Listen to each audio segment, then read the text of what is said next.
Ouais,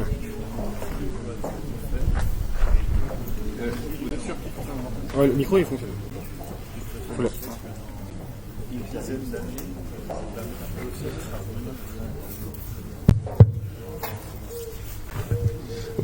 Bonsoir à toutes et tous. Merci de votre présence et d'avoir répondu favorablement à notre invitation. L'objet de la réunion, il est assez multiple. On va essayer de faire une réunion assez compactée parce que ce soir, je crois qu'il y a foot. Donc, si certains veulent suivre, je voudrais pas vous faire rater la première mi-temps. Surtout que souvent, quand on rate la première mi-temps, c'est là qu'il y a les buts souvent. Donc, puis après, on regarde la deuxième mi-temps, désespéré, puis il n'y a pas un but. Et après, ce sera la faute du syndicat de Rivière. Donc, on va essayer de faire un truc assez compacté. L'objet, il est multiple. Donc, comme je vous le disais, déjà, c'est que vous puissiez, ça paraît idiot, mais j'y tiens assez particulièrement, c'est que vous puissiez intégrer le fait que la gestion de l'Ouvèze et de ses affluents est du ressort d'un syndicat dédié, un syndicat qui fait que ça, ce qui s'appelle donc le syndicat mixte de l'Ouvèze provençal. Si on le retient pas, c'est SMOP. Voilà. C'est un peu moins joli, mais ça permet de retenir. Premier point fondamental. Deuxième point, c'est que vous puissiez comprendre que derrière ce SMOP, il y a des hommes et des femmes donc qui travaillent sur les enjeux de notre rivière, qui sont multiples, on y viendra. Et donc il y a une équipe. Donc c'est un syndicat que j'ai le plaisir de présider depuis le deuxième semestre de l'année dernière. Il y a eu un changement de gouvernance. Il est composé d'élus municipaux. Donc il y a eu les élections municipales l'année dernière. Et derrière, évidemment, le syndicat s'est recomposé avec une nouvelle équipe de gouvernance. Et puis, eh bien, il y a des collaborateurs qui sont quasiment tous présents ce soir, qui se présenteront et qui travaillent avec notre directrice Audrey Secaldi, qui est à mes côtés ce soir et qui nous a rejoint il y a quelques mois seulement. Donc, en clair, ce qu'il faut bien comprendre, c'est que il y a une nouvelle équipe, que ce soit de collaborateurs ou d'élus, qui, bien sûr, est à votre service, vous verrez comment, mais qui a pour objectif assez fondamental de démocratiser la vie de ce syndicat de Rivière. Parce qu'il n'y a rien de plus insupportable pour un élu, comme moi, que de travailler dans un syndicat dont tout le monde ignore l'existence, dont on ne connaît pas les domaines d'action, et qu'on n'a pas le réflexe de solliciter quand on en a besoin. Donc le premier défi, pareil, il peut paraître idiot, mais je pense que vous le comprenez, c'est que le réflexe que tout le monde a dans ma ville ici, quand il y a un problème dans la rivière, on appelle qui? On appelle le maire. Excellent réflexe, c'est pas moi qui vais vous en dissuader, surtout pour les Vaisonnais, mais la réalité, c'est que derrière le maire, il y a à son soutien ce syndicat, donc qui vous invite ce soir, qui a un certain nombre d'actions. Il est important de bien comprendre. Donc les actions, Audrey va vous en parler avec des éléments extrêmement concrets qui vont vous concerner assez rapidement, mais en quelques mots, il s'agit bien sûr un premier point fondamental qui est la mère des batailles et dont tout le reste découle, si j'ose dire, c'est bien sûr de vous garantir contre le risque inondation. Alors vous garantir dans une certaine mesure, évidemment, si on prend une vague de 17 mètres comme en 92, on garantira rien du tout. On va pas vous raconter d'histoire. En revanche, ce qui est important, c'est que au gré de la montée des eaux, comme on a eu encore récemment à Noël 2019, si vous vous souvenez, c'est la dernière crue, voilà, vous vous en souvenez, c'est la dernière crue un peu significative qu'on a eue, qui a fait pas mal de désordre. Eh bien, à ce moment-là, si ça montait encore plus haut, ou même sur ce niveau d'eau, on a eu 2,20 m à peu près sur Vaison, un peu plus ailleurs, un peu moins aussi, selon. Eh bien, notre volonté, c'est de garantir, bien sûr, la vie des hommes et des femmes. Et vous savez, le lourd tribut qu'on a payé malheureusement il y a 28 ans, et de garantir, en graduant le niveau de risque et notre niveau d'engagement, les biens aussi. Puisqu'il y a des endroits où les biens sont menacés assez massivement. Alors pour faire tout ça, on a un certain nombre d'actions.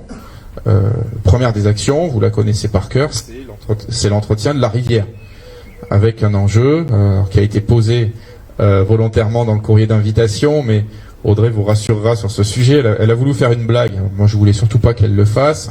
Elle a insisté en mettant de l'argent au milieu de tout ça, alors qu'il n'est pas du tout question d'argent entre nous. Mais il y a ce risque inondation et ce qui est lié à l'enjeu de l'entretien des végétaux, pour être clair. Qui doit le faire? Comment le faire? Parce qu'évidemment, on peut pas faire ça n'importe comment. Il y a des autorisations. Et ce qu'il faut comprendre, c'est que ces autorisations sont transmises, données par l'État pour intervenir dans la rivière. Et puis ensuite, c'est à nous de le mettre en œuvre avec vous. Donc il y a un effort de pédagogie. Un effort de pédagogie très important. On était à Bédaride la semaine dernière pour un exercice à peu près similaire à celui-là. Évidemment, la question qui revient, c'est le niveau de la rivière a monté depuis 20 ans. Il faudrait enlever des graviers pour faire baisser le niveau de la rivière. Parce que sinon, évidemment, le réflexe que moi, le premier j'ai, c'est de dire, quand la rivière charge, évidemment, si on démarre à 1,50 m plus haut qu'il y a 20 ans avec du gravier plus en profusion, on a plus vite fait de charger et d'inonder la zone d'activité de Louvèze, le quai Pasteur, les communes alentours. Sauf que c'est pas si simple que ça. À chaque fois qu'on intervient dans la rivière, que ce soit pour les végétaux ou pour les graviers, on va parler de manière assez profane, eh bien, il y a des autorisations d'État qui sont nécessaires. Donc on peut pas faire n'importe quoi dans une rivière. Par contre, il y a des actions toutes simples qui, bien guidées, sont de notre ressort. On est à votre disposition pour les mettre en œuvre. Et c'est cette fluidité de relation entre nous, ce réflexe que je veux susciter et commencer à susciter ce soir, parce qu'évidemment c'est tout sauf une évidence.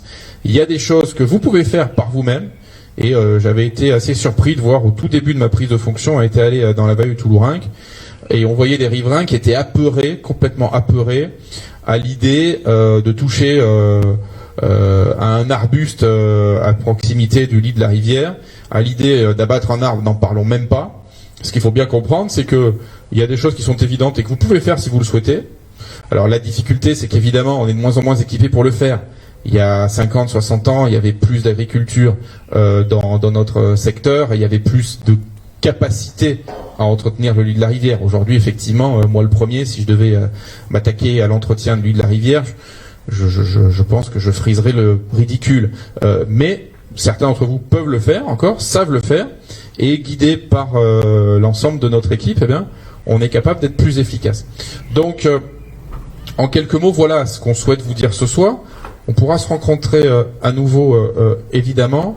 Audrey va avoir une démarche beaucoup plus technique et ciblée sur les enjeux. Et puis, si vous le souhaitez, à la fin de cette petite présentation, on pourra avoir un jeu de questions-réponses pour répondre peut-être davantage à des préoccupations spécifiques qui pourraient être les vôtres. Je pense que c'est aussi dans cette pratique-là qu'on peut faire en sorte que le syndicat se rapproche de vous, fasse partie de votre quotidien, soit un partenaire, l'interlocuteur que je souhaite qu'il soit, et non pas un syndicat qui, dans son coin, mène des actions tout à fait louables. C'est pas le sujet, mais j'ai toujours considéré que l'action publique, dès lors qu'elle était rémunérée par de l'argent public, donc par notre argent à tous, le vôtre, devait avoir cette lisibilité, devait avoir cette démocratisation qui fait que oui, vous pouvez y avoir recours, qu'on est lisible pour vous, qu'on est identifié pour vous, et qu'on est au soutien dès lors que vous avez besoin de nous. Et il y aura aussi des numéros de téléphone qui vous seront donnés pour que vous puissiez avoir un interlocuteur chez nous dès lors que vous en aurez besoin.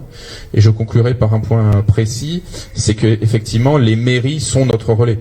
Je salue la présence du maire de Roex, mon ami Laurent Durand, qui nous fait le plaisir d'être parmi nous.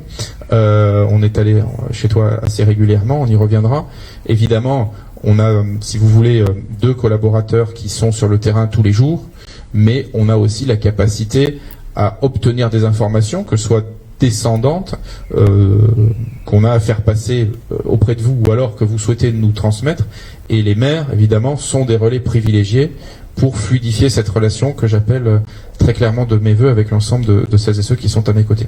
Voilà en quelques mots la présentation de cette petite rencontre, qu'encore une fois je veux relativement courte, mais je veux vraiment insister, marteler sur cette motivation d'être à votre soutien et de casser avec cette difficulté.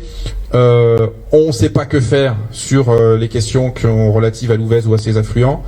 On est dans l'incompréhension sur ce qui se fait parfois dans le lit de la rivière. Elle monte trop, elle est pas assez ou trop entretenue, parce que vous verrez que c'est pas si simple, c'est une savante alchimie. Il faut pas qu'il y ait trop de végétaux parce que ça retient l'eau. Il faut pas non plus qu'il n'y en ait pas du tout parce que sinon ça la fait accélérer de manière dangereuse. Et donc c'est ce vernis qu'il est important qu'on partage pour bien comprendre que ce qu'on fait dans la rivière, c'est pas une improvisation, c'est pas des folies, c'est pas des choses dont on n'a que faire et qu'on bazarde et dont on s'éloigne, mais c'est des choses qui attirent toute notre attention pour vous, pour qu'on n'ait plus jamais en tout cas évidemment, sauf s'il y a un événement majeur, hein, évidemment s'il y a 17 mètres, je le redis, on pourra rien, mais qu'on puisse limiter au maximum, je vous en prie, installez-vous, mais qu'on puisse limiter au maximum tout écueil et qu'on puisse avancer ensemble sur vos problématiques et puis vous rassurer sur ce qu'on fait. C'est vrai qu'à chaque fois qu'il pleut, la mairie, et c'est bien légitime, a des appels dans tous les sens en disant il se passe ci, il se passe ça. Ce qui est important, c'est qu'on ait ce vernis, non pas pour se rassurer et dire maintenant qu'il y a le syndicat, tout va bien, hein, on n'a pas cette prétention-là, mais qu'on ait un même référentiel pour parler de choses communes et qu'on fasse partie de votre quotidien sur les enjeux qui vous concernent.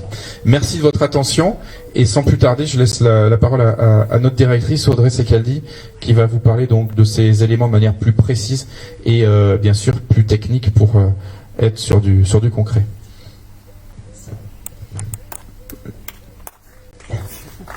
Merci Monsieur le Président pour cette introduction. Donc effectivement, je suis Audrey Secaldi, la nouvelle directrice du syndicat mixte de l'Ouvèze provençal depuis quelques mois. Donc on ne se connaît pas encore, mais je suis ravie ce soir d'avoir l'occasion de me présenter à vous. Alors le syndicat mixte de l'Ouvèze provençal, je vais dire SMOP pour la suite de l'exposé, est un syndicat de bassin versant. Je pense qu'il est important de revenir quelques secondes sur cette notion de bassin versant parce que c'est vraiment la notion qui guide toute l'action des syndicats de rivière depuis plusieurs années. Alors, le bassin versant, c'est une unité géographique sur des principes physiques, d'altimétrie, etc. Et sur cette unité, ce territoire est drainé par un cours d'eau et ses affluents. On est vraiment sur une notion géographique qui dépasse les limites administratives que l'on peut connaître. Il faut que je parle plus fort. Je suis désolée. Je vais faire un effort, j'ai pas une grosse voix naturellement. Et ce bassin versant, c'est vraiment l'échelle indispensable, l'échelle de base, pour pouvoir mener à bien une gestion cohérente des milieux aquatiques et de prévention des inondations. C'est pourquoi le SMOP s'étend sur 49 communes, 2 départements, 2 régions, vraiment à l'échelle de l'ensemble du bassin versant de l'Ouvèze et de ses affluents, pour avoir vraiment cette vue cohérente et travailler vraiment main dans la main entre les communes de l'amont et de l'aval. C'est vraiment une notion pertinente. Une commune seule ne peut pas avoir cette visibilité et ne pourra rien faire. J'insiste sur cette notion de cohérence. Et le SMOP, donc, on gère pas moins de 400 km de cours d'eau, dont 100 pour la rivière Ouvèze, donc c'est quand même considérable. Et encore une fois, on a cette vue macro, mais qui ne nous empêche pas d'intervenir très localement. Pour résumer, le syndicat, c'est absolument pas la police de l'eau. On n'a aucune portée réglementaire. On a un syndicat d'études et de travaux. Autrement dit, un syndicat d'action. Quelques exemples. Le syndicat, son premier rôle, c'est de mobiliser des fonds publics sur le territoire pour animer des programmes d'action de prévention des inondations et de gestion des milieux aquatiques. Voilà, c'est son premier rôle. Donc pour ça, on porte un papier qui est animé par Monsieur Laurent Guéry, qui est avec nous ce soir, et un contrat de rivière Ouvèze. Donc ce sont vraiment des programmes d'action qui sont détaillés et qu'on doit mener à bien pendant une durée de 5 à 6 ans. Le deuxième grand type d'action, ce sont des études qui ont une portée opérationnelle. Un des grands mots dit comme ça, on va dire qu'on étudie, on cherche à mieux connaître, améliorer la connaissance du fonctionnement du bassin versant et de l'Ouvèze pour aboutir à des programmes d'action, des grands travaux qui débuteront d'ici quelques années. Là, on démarre ces études qui sont vraiment très ambitieuses et puis assez novatrices sur le territoire. Et le but, c'est bien de déboucher sur des travaux. On travaille sur la thématique de la prévention des inondations avec des actions menées notamment sur les digues, donc de surveillance, d'entretien, de sécurisation pour éviter les risques de rupture. Ça, c'est vraiment fondamental. Là, on est sur de la protection immédiate avec les digues. Et puis, on travaille également en ce moment à développer un projet de système d'alerte locale aux crues et étiages. Donc, autrement dit, faire notre propre système d'avertissement, de prévision, de prévision des débits de pointe de crue. Et enfin, donc, notre action historique, l'action historique de tous les syndicats au niveau national, la gestion de la ripisylve et des atterrissements. Ça, c'est vraiment les actions très très anciennes. À la base, les syndicats ont été créés pour ça, entretenir la végétation des berges. Et c'est ce qui nous réunit ce soir, parce que je pense que vous êtes une grande majorité à avoir reçu l'invitation par courrier en tant que propriétaire riverain. Je vais essayer d'être assez brève mais détaillée pour que vous compreniez bien les enjeux, les tenants et aboutissants. Alors la ripisylve, c'est bien la végétation des berges, la végétation qui pousse au bord de l'eau, et qui doit être traitée de façon un peu particulière parce qu'elle rend un certain nombre de services. Les premiers services, ils sont environnementaux. C'est un lieu de biodiversité comme toutes les zones de transition. Là, c'est une zone de transition entre un milieu aquatique et un milieu terrestre. Et donc, on va avoir un nombre d'espèces particulièrement élevé dans ces zones.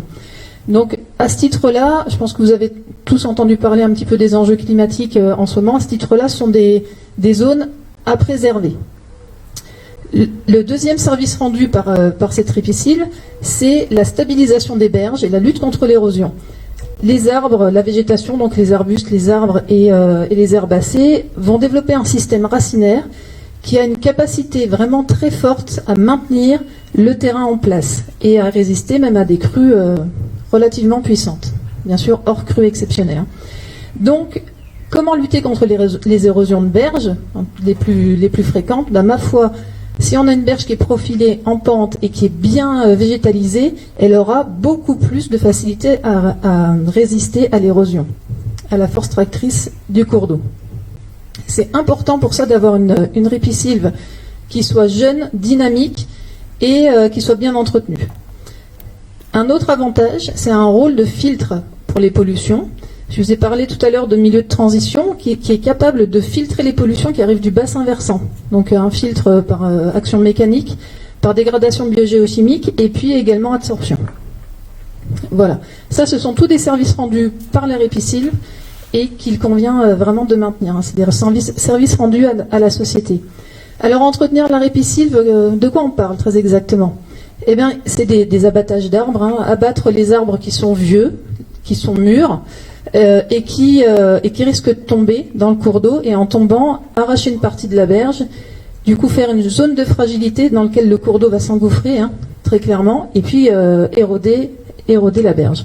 Donc on coupe ces arbres avant qu'ils ne tombent d'eux-mêmes. On ne dessouche pas, on laisse la souche puisque les racines continuent à maintenir la berge. On peut couper également les arbres penchés. On peut élaguer les arbres pour les alléger un peu et puis leur permettre de durer un peu plus longtemps. Et puis on fait attention à maintenir une certaine diversité d'espèces, de strates, etc. Toujours avec cette notion un peu de diversité. On peut également intervenir pour faire des plantations, au contraire, quand la berge est trop mise à nu. Encore une fois, pour favoriser la stabilité des berges. Ce qu'il ne faut pas faire, c'est aller dans les extrêmes. C'est-à-dire, soit ne rien faire, puisque là, on va avoir une végétation qui va être vieillissante et qui aura tendance à tomber et à favoriser l'érosion. Ou au contraire, couper à blanc et puis mettre complètement en ras, parce que là, on favorise l'érosion de la berge. Donc, ne pas aller dans les extrêmes. Sur les atterrissements, donc les atterrissements, ce sont les bancs alluvionnaires, donc les bancs, les dépôts de galets, de blocs qu'on peut trouver dans le cours d'eau. C'est un processus naturel du cours d'eau qui a besoin de transporter des sédiments pour dissiper son énergie. Un cours d'eau transporte toujours des sédiments de taille plus ou moins importante selon sa puissance. Là, on est sur un cours d'eau qui est quand même extrêmement puissant et on le voit à la taille des sédiments qui sont déposés, qui sont transportés.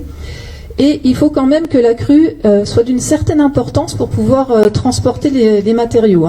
Donc un faible débit ne transporte pas de matériaux. Et lors de la décrue, les matériaux vont se déposer sur des endroits préférentiels, en général à l'amont des ponts, à l'amont de coude, en tout cas sur des zones de rupture de puissance. Et puis il faudra attendre la prochaine crue d'importance pour que ces matériaux soient remobilisés. Et sur nos cours d'eau, la prochaine crue peut mettre un peu de temps à venir. Et je vous ai dit tout à l'heure que la végétation qui va s'installer, elle a un fort pouvoir de fixation des sédiments. C'est ce qu'il va falloir un peu éviter, que ces atterrissements soient stabilisés par la végétation, par le système racinaire, et puis du coup, ce qui enlèverait la capacité de mobilisation du cours d'eau, parce que les galets seraient trop stabilisés et du coup notre cours d'eau, comme il a besoin d'avoir ces sédiments pour dissiper son énergie, il va aller les chercher ailleurs. Il va aller les chercher sur les berges ou dans le fond du lit. Alors sur les berges, on va perdre du terrain latéral, on va perdre des parcelles. C'est quand même un peu embêtant. Et puis quand le cours d'eau va aller chercher au fond, il peut s'enfoncer vraiment très loin. Sur Ségurey, par exemple, ces dernières années, le cours d'eau s'est enfoncé de 5 mètres. Quand même, oui, c'est vraiment considérable, hein, c'est remarquable. Et puis ça a des impacts, hein, quand le cours d'eau s'insiste comme ça, on va avoir la nappe d'accompagnement qui suit le cours d'eau. Donc les terrains en superficiel qui vont être beaucoup plus secs, ça veut dire que pour cultiver, il va falloir plus irriguer qu'avant. Ça veut dire que les fondations des maisons vont avoir des conditions d'humidité complètement différentes, et puis ça a des conséquences. Et ça veut dire aussi que les forages vont être perchés par rapport à la nappe, donc on aura des forages qui seront secs. Donc c'est important que le cours d'eau puisse avoir des sédiments, parce que de toute façon, il va aller les chercher ailleurs. Alors, nous, on intervient en scarifiant les atterrissements. C'est un terme barbare pour dire simplement qu'on vient couper la végétation et griffer les atterrissements pour permettre à la prochaine crue d'énergie suffisante de les remobiliser. C'est simplement, on n'enlève pas, hein, c'est pas un curage, on n'enlève pas les atterrissements, on les gratte. Un atterrissement, c'est un dépôt de galets, hein, de blocs, hein, qui se trouve dans le cours d'eau. Donc, on va les empêcher de se végétaliser, on va décaper la terre et puis le système racinaire pour qu'ils puissent être remobilisés avec la crue. C'est bénéfique pour le cours d'eau, puis ça protège, comme je vous disais, et les berges et le fond du cours d'eau, avec toutes les conséquences que je viens de vous décrire. Alors, qui fait quoi dans tout ça ? J'ai plusieurs informations pour vous. La première information, c'est que quand on est propriétaire d'une parcelle en bordure de cours d'eau, on est propriétaire aussi du cours d'eau jusqu'à son centre. Donc on est propriétaire du cours d'eau. La deuxième information, c'est que par contre, l'eau n'appartient à personne, c'est un bien commun. La troisième information, et c'est dans le Code de l'environnement, c'est le riverain qui est responsable légalement de l'entretien de la végétation. Et si vous lisez l'article du Code de l'environnement, vous verrez qu'il faut avoir un certain degré de technicité pour répondre à toutes les exigences réglementaires. Ça ne s'improvise pas. Il faut maintenir le bon état d'écoulement du cours d'eau, l'entretenir afin qu'il puisse répondre à toutes les exigences environnementales. Il faut quand même avoir un bac plus 3 gestion de la ripisylve. Hein. Alors, la première action du syndicat, c'est une action de conseil. Nous sommes à votre disposition en tant que riverain pour vous conseiller sur les actions à mener. Alors je dis nous, mais c'est plus spécifiquement les agents de terrain qui sont là ce soir. Donc on a Serge Ripper qui est l'agent du secteur amont du bassin versant, en amont d'Entrechaux, et puis Valentin Ricard qui est l'agent référent du secteur aval, en aval d'Entrechaux. Ouais, vous aurez leurs coordonnées bientôt. Hein. Et du coup, ça c'est la première mission du syndicat. Donc ça c'est très important parce qu'effectivement là on est au cœur de la mission de proximité qu'on se fixe, c'est-à-dire que pour toutes celles et ceux d'entre vous qui habitent en amont d'Entrechaux, vous avez un référent qui est Serge, et pour tous ceux qui habitent en aval, c'est-à-dire Vaison voilà, notamment, Valentin s'occupe spécifiquement de ce secteur-là. Hein, donc on essaie, et on le fait d'ailleurs, de donner. Alors évidemment, il ne faut pas en abuser. Il faut qu'ils puissent dormir un petit peu la nuit. Alors, ils ont besoin de 4-5 heures de sommeil, donc on peut y aller. Hein. 3 pour Serge. L'été, pas l'hiver. Hein. L'hiver un petit peu plus parce qu'on voilà. Mais en tout cas, leurs numéros sont publics. Et on appelle de nos voeux, sans exagération, que vous puissiez vous rapprocher d'eux quand vous en avez besoin. Hein. C'est important qu'on soit dans cette logique de proximité et d'efficacité là. Pour l'aval, il n'y a pas de limite, c'est-à-dire que à Entrechaux, ça appartient, enfin, c'est Serge, Entrechaux compris, c'est ça, hein. Et ensuite, donc, à partir de Saint-Marcelin, Cresté, Vaison, c'est Valentin. Non, jusqu'au Rhône, jusqu'au Rhône, bien sûr. Oui. Donc de la source jusqu'à Entrechaux compris, Serge, avec les affluents, hein, Toulourin notamment. Et donc Cresté, Saint-Marcelin jusqu'à Sorgues et le Rhône, Valentin. Ouais. Merci.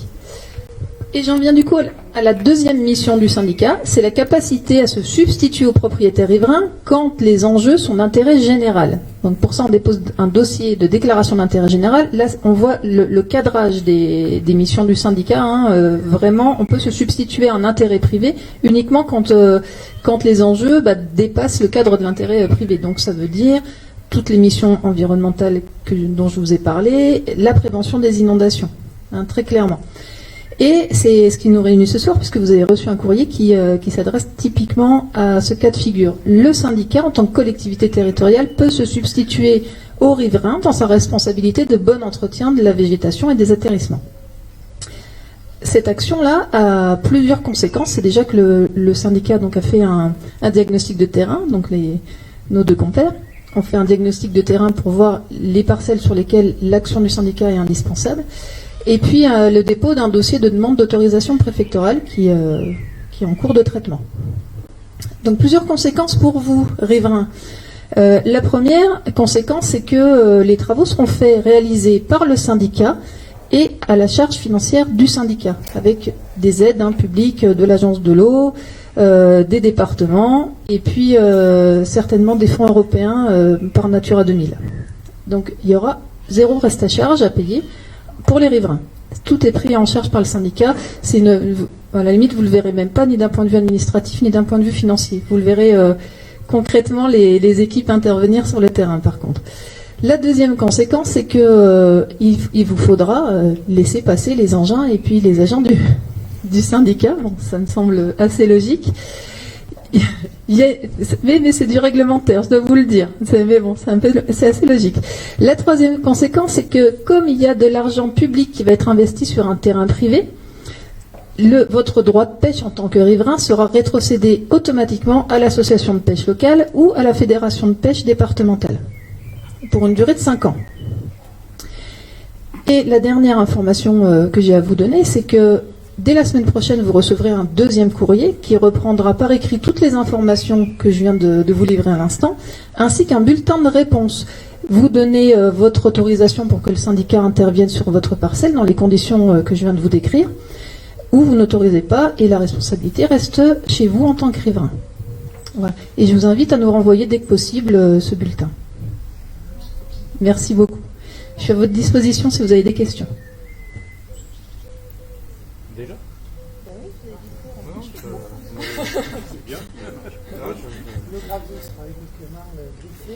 Oui.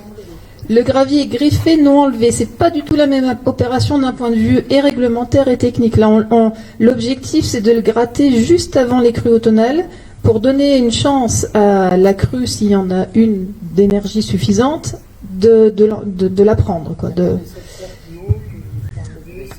Alors, ça, c'est dans le cadre d'une étude.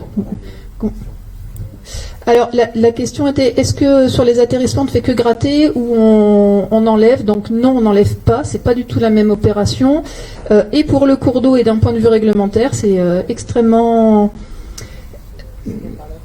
Ouais, il faut vraiment faire un dossier réglementaire très pointu quand on veut extraire du sédiment. C'est pas impossible, mais le dossier, vraiment, il va falloir justifier.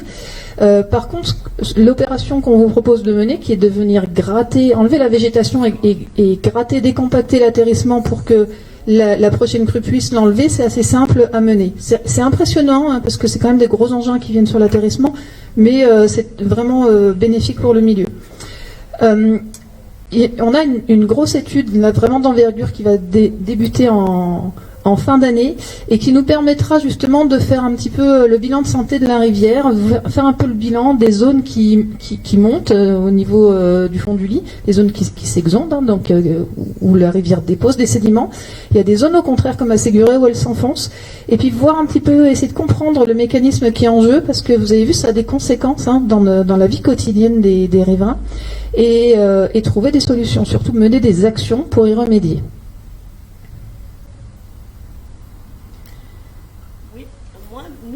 On est à la peine, notre maire est là, on la remercie parce qu'en 2019 c'est lui qui nous a encore bien démerdé parce qu'on a encore trempé jusqu'à pratiquement 1 mètre à la maison. Oui, monsieur Bompard. Nous, notre question c'est que nous on ne voit jamais personne, quoi. Nous, je vous explique, on a été inondé en 92, Donc comme on est à l'appel, comme tout le monde évidemment, mais nous l'arranchement est parti. Donc M. Bompard est au courant parce qu'il vient fréquemment, on en remercie d'être toujours avec nous. Le problème c'est que nous on aimerait que ce gravier, en fait l'enrochement est parti, mais le gravier a monté le double de l'enrochement. Donc en fait la rivière est là. Mais nous on n'a jamais personne qui vient. On a l'impression qu'à Moulins, à partir de Moulins ça s'arrête. Donc j'ai vu que vous avez nettoyé énormément les rivières Bédaride, Vaison a été nickel, mais nous non, rien. Et on aimerait vraiment que la personne qui s'en occupe vienne, parce que ça fait quand même des années qu'on se bat.